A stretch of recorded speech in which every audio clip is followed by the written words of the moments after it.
hamil ini di mana-mana menjadi salah satu kelompok rentan atau kelompok dengan karakteristik khas atau karakteristik tertentu di mana dia mempunyai kebutuhan lebih, perhatian lebih, dan juga ibu hamil ini memiliki perubahan fisiologi atau perubahan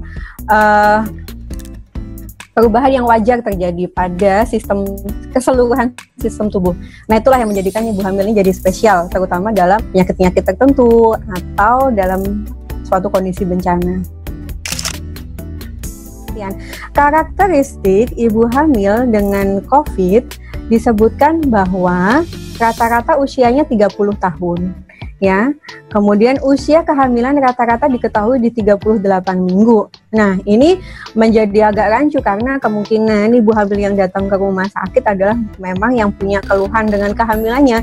Ya, mungkin ibu-ibu hamil yang usia kehamilannya masih muda, relatif muda, mungkin positif tapi gejalanya ringan sehingga nggak datang ke rumah sakit, sembuh sendiri. Nah, itu kita masih belum bisa tahu mengenai hal itu.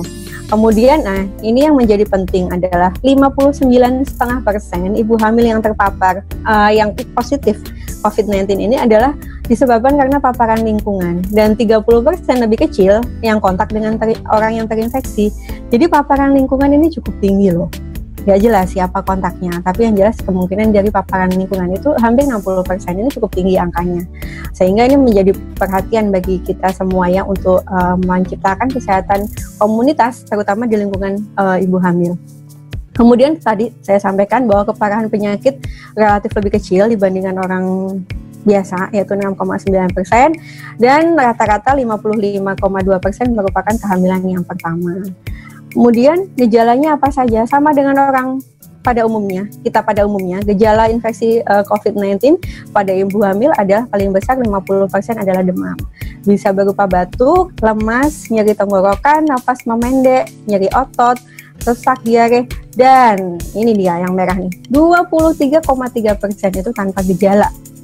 Nah, ini menjadi perhatian juga ya, bahwa ternyata ibu hamil ada 23,3% tanpa gejala. Nah, ini menjadi concern dalam pertimbangan dalam kehamilannya sendiri, juga dalam komunitas. Jadi hati-hati, ternyata ada 23% orang yang tanpa gejala itu terinfeksi. Berarti artinya kalau dia terinfeksi bisa menularkan walaupun dia tanpa gejala. Nah, ini menjadi salah satu pertanyaan ya, hot issue-nya kalau pada kehamilan ya. Si SARS-CoV-2 atau COVID-19 ini ngefek nggak sih ke bayinya, ke janinnya yang dikandung secara langsung? Nah, yang pertama, tidak ditemukan virus dalam sampel cairan ketuban, darah tali pusat, cairan vagina ibu maupun ASI. Jadi penelitian di dunia menyebutkan bahwa 100%, ada beberapa penelitian yang sudah dilakukan dan sudah dilakukan systematic review. Ini anak siapa ya, coret-coret ya? Itu dibilang tidak ditemukan, 100% tidak ditemukan virus SARS-CoV-2 baik di cairan ketuban, darah tali pusat janin, cairan vagina ibu maupun ASI. Kemudian, nah ada nih satu penelitian yang bilang bahwa ada kok virus ketemu di plasenta di hari-hari setelah ibunya lahir, hari-hari lahir, terus diambil tuh si plasentanya, dicek ke lab. Ada nih virusnya. Nah, ini ternyata setelah ditelusuri atau dalam kasus yang ditemukan ada virus di plasenta itu sebenarnya pasien itu udah ada kondisi penyerta yang kita sebut preeklamsia atau hipertensi, darah tinggi dalam kehamilan. Nah, ini menjadi temuan itu tidak bisa berbicara apapun, ya. Tidak bisa berbicara bahwa si ibu hamil menularkan virusnya langsung ke plasenta, nggak bisa menyatakan itu karena ini plasentanya udah jelek kondisinya karena dia ada preeklamsia tadi. Kemudian yang kedua, kalau plasenta sudah lahir baru diambil sampelnya, baru diperiksa, si barangnya itu, si plasenta itu udah dapet campuran dari darah ibu maupun darah bayi dan dari kontak sekitarnya. Misalkan dari benda-benda di sekitarnya, dari darah ibu, ya itu. Jadi sehingga ini tidak menyimpulkan bahwa adanya virus di plasenta itu membuktikan bahwa ada transmisi vertikal atau penularan secara langsung ke bayi. Kemudian, nah, bayi yang positif setelah persalinan itu juga tidak menyatakan atau membuktikan adanya transmisi vertikal, karena proses bersalin itu banyak hal yang mempengaruhi, kontak dengan sekitar, kontak darah ibu, kontak petugas ya. Jadi tidak bisa menyebutkan itu positif. Jadi sampai saat ini kita meyakini bahwa tidak ditemukan virus dalam setiap sampel cairan ketuban, darah tali pusat, cairan vagina ibu dan ASI, sehingga transmisi vertikal dari ibu dan ke janin secara langsung tidak ditemukan ya. Beda dengan HIV. Kalau HIV memang ada transmisi vertikal. Nah, resiko terhadap kehamilan, kalau ibu hamil tapi dia terinfeksi, apa sih resikonya? Yang sampai saat ini terbukti adalah persalinan preterm atau persalinan di mana usia kehamilan belum cukup bulan atau kurang dari 37 minggu, ini sebanyak 27%. Resiko lain seperti abortus, pertumbuhan janin terhambat, kelainan janin belum terbukti semuanya. Kalau ada ibu hamil di lingkungan kita yang positif atau PDP, jangan bisa dikasih tahu bahwa jangan takut untuk memeriksakan, karena ini menjadi salah satu isu juga ya yang menyebabkan ibu hamil pada takut diperiksa lebih lanjut gitu, atau kalau misalkan dia merupakan suspek ya. Yang pertama, pemeriksaan ibu hamil yang PDP atau curiga infeksi, dia akan dilakukan di ruang isolasi dengan meminimalisir kontak. Jadi jumlah petugasnya cuma 1 biasanya. Ya, kemudian jumlah pengunjung juga tidak boleh dikunjungi. Yang kedua, USG dilakukan tapi sesuai dengan keperluan, tidak selalu di USG. Kemudian laboratorium akan dicek seperti biasa. Kalau hamil kan diceknya darah, urin, kemudian dicek swab untuk COVID-nya. Kemudian nah ini ronsen torak, ronsen dada dan CT scan dada ini kan menjadi momok ya untuk ibu hamil ya, takut kenapa-napa janinnya gitu. Nah, ronsen dada dan CT scan dada ini sejauh ini merupakan modalitas atau alat diagnosis yang sangat membantu untuk menegakkan diagnosis COVID-19 ini. Nah, nggak usah khawatir, karena dengan ronsen dada ini dosis radiasinya aman, kecil sekali dibandingkan dengan dosis radiasi ambang batas yang berbahaya terhadap pertumbuhan janin maupun kelainan struktur pada janin. Ya, CT scan juga demikian. Walaupun dosis radiasinya lebih tinggi daripada ronsen, tapi masih jauh dari ambang batas toleransi untuk menimbulkan kelainan pada janin. Nah, kalau ibu hamil positif atau PDP, persalinannya gimana sih? Ini menjadi mungkin teman-teman yang sempat mengikuti perkembangan bahwa di berita bahwa dengan adanya COVID ini angka sesar makin tinggi nih pasien hamil di SC gitu. Nah, ini mungkin bisa menjawab ya. Kalau ibu hamil itu PDP atau positif terinfeksi, memang kita bedakan apakah dia usianya 32 minggu, 34 minggu atau 37 minggu ke atas. Kalau udah di atas 34 minggu, ini kita jelas kita terminasi sesuai dengan atau kita lahirkan sesuai dengan indikasi janin maupun ibunya ya. Kalau masih 32 minggu kurang, kita tahan dulu karena pada umumnya janin usia segini organ-organ belum matang, terutama paru-paru.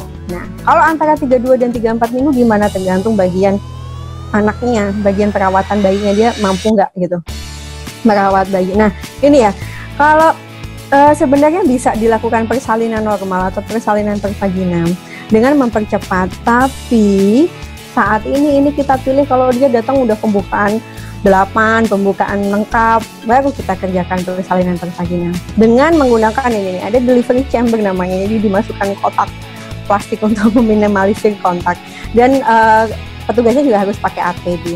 Nah, kalau nih persalinan sesar itu 85,9%, ini angka di Cina, tapi yang saya rasa di Indonesia juga tinggi juga ya, bisa 90% ke atas lah, mungkin lebih dari 90%.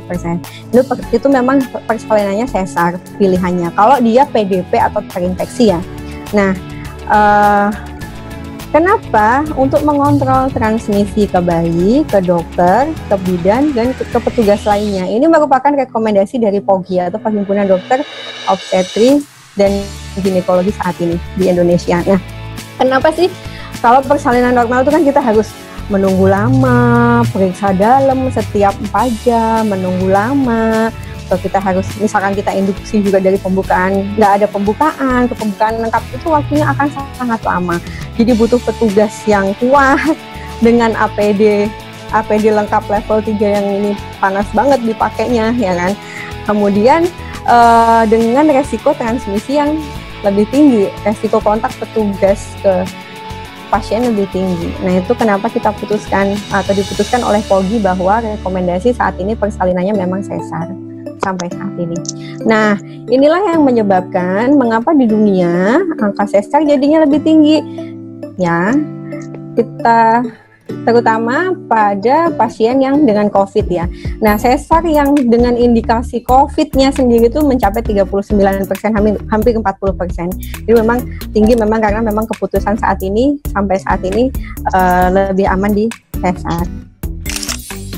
Setelah persalinan mereka harus yang pertama tidak dilakukan inisiasi menyusu dini dan rawat gabung. Jadi kalau habis bayi lahir itu kan sebaiknya memang dilakukan inisiasi menyusu dini seperti inilah ya kalau di gambarnya ya, mungkin bapak-bapak. Nah, ini namanya inisiasi menyusu dini ya. Jadi bayi didekatkan di dada ibu supaya ada kontak skin to skin. Di situ ada membangun emosi antara janin dan bayi dan ibu, dan itu juga akan berpengaruh terhadap intelijensi si bayi. Nah, sayangnya kalau pada pasien dengan PDP atau COVID yang terinfeksi COVID positif, kita tidak lakukan IMD dan juga rawat gabung. Jadi setelah lahir nanti bayi akan dirawat terpisah dulu dengan ibunya, dan bayi juga akan dilakukan cek rutin. Jadi bayi istilahnya dianggap sebagai ODP lah, jadi dicek juga. Kemudian kontrasepsi. Nah, setelah lahir kontrasepsi tetap disarankan ya.